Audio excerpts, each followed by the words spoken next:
আলহামদুলিল্লাহ। অনেকেই বলেন যে আমার হাঁসের খামারে নাকি অনেকের লস হয়।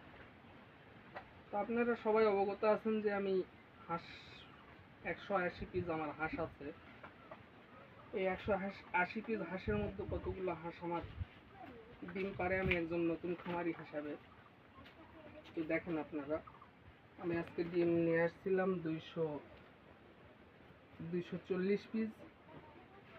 মোটামুটি বেচা কিনা শেষ। এমনিতে ডিমের একটা ভিডিও করতেছি, নতুন হিসাবে যদি আমি আসতে পারি আর সবাই উদ্যোক্তা আসতে পারবেন না কেন? সবাই একটু ধীরে সুস্থে আস্তে আস্তে মাথা ঠান্ডা করে চেষ্টা করেন, ইনশাল্লাহ সবাই পারবেন। দেখেন আমি নতুন খামারি হিসাবেও আমার হাঁসগুলানের ডিমের সাইজ কত সুন্দর সুন্দর ডিম। দেখেন 2 দিনে আমার 180 পিস হাঁসের পিছনে খরচ যায় 15 থেকে 1600-1700 টাকা, কিন্তু আমি ডিম পাই 250 পিসের মতো। 250 পিস ডিমের আজ বাজার মূল্য প্রায় ধরতে গেলে প্রায় 4000 টাকা।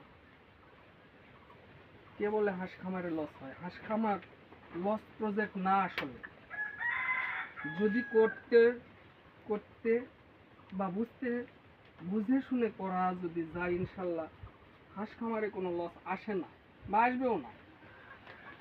যারা হাঁস পালন করে লসের সম্মুখীন হচ্ছেন তারা একটু কমেন্ট করে জানাবেন, যদি তাদের কোনো নতুন হিসাবে যদি কোনো সহযোগিতা বা উপকারে আসতে পারি ইনশাল্লাহ চেষ্টা করব। ইনশাল্লাহ আমি নতুন হিসাবে ইনশাল্লাহ মোটামুটি ভালো একটা প্রোডাকশন ডিমের পাচ্ছি, এবং ইউটিউব দেখে আমার এই হাঁস প্রজেক্টে আসা। আমি আসলে একজন সৌদি প্রবাসী। সৌদি ছিলাম প্রায় 3 বছরের মতো। 3 বছর থাকার পরে আসে এই হাঁসের খামারটা করা। সেখান থেকে আমার প্ল্যান যে আমি দেশে আসে হাঁসের খামার করব, এবং করেও ফেলাছি। ছোট জিরো বাচ্চা থেকে পালন করতে করতে আজকে হাঁসের ডিম পর্যন্ত আসছি। ইনশাল্লাহ আগামীতেও চেষ্টা করতেছি এই হাঁসের ডিম থেকে বাচ্চা ফুটাবো এবং সেই বাচ্চাও বাংলাদেশে সেল করব ইনশাল্লাহ। এই মনোবল, এই শক্তিতেই আমি মনের সাহসে আছি। ইনশাল্লাহ দেখা যাক কত দূর এগোতে পারি। সবাই আমার জন্য দোয়া করবেন।